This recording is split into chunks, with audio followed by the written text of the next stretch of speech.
Ça fait 75 ans que je m'appelle Jean-Denis Bonan. Je suis né dans un très beau pays, la Tunisie.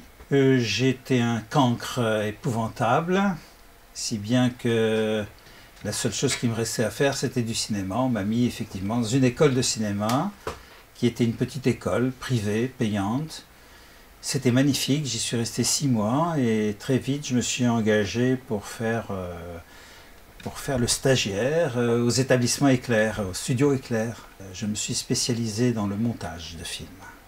Très vite, j'ai pu faire des stages dans des films, à la Franco-London Film, grosse boîte, mais j'avais envie un peu d'être indépendant. Et j'ai eu l'opportunité de devenir monteur aux actualités françaises. Les actualités françaises, ce sont ces informations cinématographiques qui changeaient toutes les semaines et qui passaient en avant-programme dans les salles de cinéma. Je démissionne parce que je commençais à être un peu connu, c'est un grand mot, mais enfin apprécié en tant que monteur. Donc je pouvais très bien gagner ma vie plus librement en n'étant pas chevillé à quand même quelque chose qui était plus industriel, mais quelque chose de plus artistique. Je pouvais prétendre à monter des longs métrages, des choses comme ça, ce qui est arrivé. J'ai l'occasion de connaître la clinique Laborde. Et là, ça a été une autre ouverture pour moi. J'avais une sensibilité politique, mais j'avais pas de formation politique. J'avais simplement une sensibilité, surtout j'étais sensible à l'injustice, à tout ça, c'était plutôt ça. Ayant vécu le colonialisme en Tunisie, j'étais dégoûté par évidemment ces appareils-là. Et à Laborde, dans cette clinique psychiatrique, il se passait des choses dans le domaine des idées, quoi. On réfléchissait pas seulement sur la dérive mentale, mais aussi sur ce que pouvait être une contestation politique.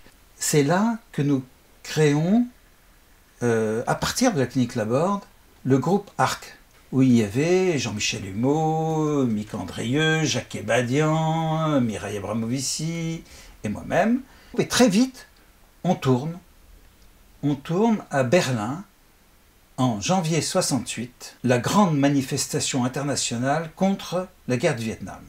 Et à l'époque, à Berlin en particulier, mais en Allemagne en général, il y avait ce qu'on appelait l'université critique, c'est-à-dire des étudiants qui s'autorisaient à critiquer le système universitaire puisqu'ils formaient les futurs cadres de la bourgeoisie. À la tête de ce mouvement, il y avait un étudiant qui s'appelait Rudi Dutschke.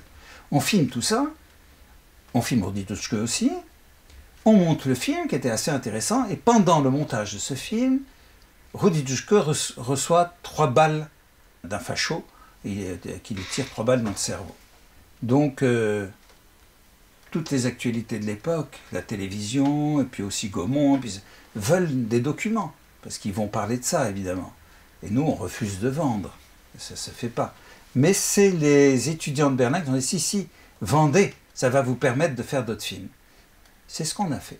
On a vendu, si bien que quand mai 68 a débuté, on tournait déjà à Nanterre. On était là au moment du 22 mars. On nous a fauché malheureusement ces bobines, on ne sait pas ce qu'elles sont devenues, mais on était là. On était là naturellement. On n'avait pas prévu mai 68. On était simplement dans ce mouvement de jeunes, d'étudiants, qui étaient en fait nos pères, puisqu'on n'était pas issus de milieux prolétariens. Donc on était plutôt des intellos, des artistes, etc.